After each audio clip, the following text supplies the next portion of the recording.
मैं डॉक्टर अचल शर्मा हूँ। I am a cardiologist in KD super speciality hospital in Mathura and we are available here over 24/7। हमारे यहाँ जो patient आते हैं यहाँ केडी सुपर स्पेशलिटी हॉस्पिटल में, वो कई बार काफी गंभीर पेशेंट्स भी होते हैं और कई बार रूटीन में पेशेंट नॉर्मल ओपीडी विजिट्स पे भी आते हैं। तो दोनों का इलाज यहाँ पर हम जो है अकॉर्डिंगली करते हैं। तो हमारे यहाँ पर इलाज में पहले उनको देखा जाता है किस तरीके का पेशेंट है, किस तरीके की कंडीशन है, क्या रिक्वायरमेंट है उसकी, और उसके अकॉर्डिंग हम जो है कुछ जांचें करते हैं। जांचों के आधार पर निश्चित किया जाता है कि आगे क्या प्रोसीजर करने वाले हैं। एज अ हृदय विशेषज्ञ हमारे हृदय के डिपार्टमेंट में हमारे यहाँ हार्ट का पेशेंट्स आते हैं, हार्ट अटैक लेके, जो जनरली हम जो लेमन में हार्ट अटैक बोलते हैं, इस तरीके के पेशेंट्स आते हैं जिनके की हृदय की नसों में बीमारियां पाई जाती हैं। वेदर उनका हृदय की नसों की बीमारियों का इलाज दवाई से सिर्फ संपन्न हो जाएगा या फिर उनमें आगे प्रक्रिया करनी पड़ेगी, जैसे कि हृदय में स्टेंट डाले जाते हैं जिसको हमारे लेमन में छल्ला बोलते हैं, वो डाला जाता है, या फिर वो दवाइयों से चल जाएगा। वो उनकी एंजियोग्राफी पे, इको पे और ईसीजी पे डिपेंड करता है।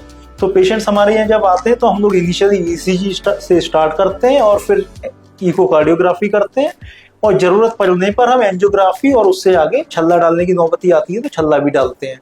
तो एक तरीके के पेशेंट तो ये हार्ट अटैक वाले पेशेंट्स हो गए।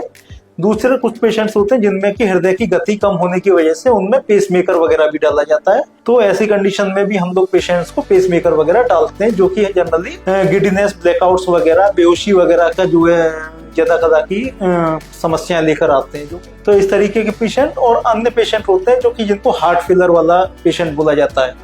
हार्ट फेलर मतलब एक ऐसी एंटिटी जिसमें कि हृदय का जो काम करने का जो क्षमता है, जो फंक्शन है, वो कम हो जाता है, जिसके लिए उनको जो है फॉलो करना रहता है और दवाइयों पे वो चलते हैं, साथ में कि उनको कुछ हिदायतें दी जाती हैं कि क्या उनको करना है, क्या उनको नहीं करना है।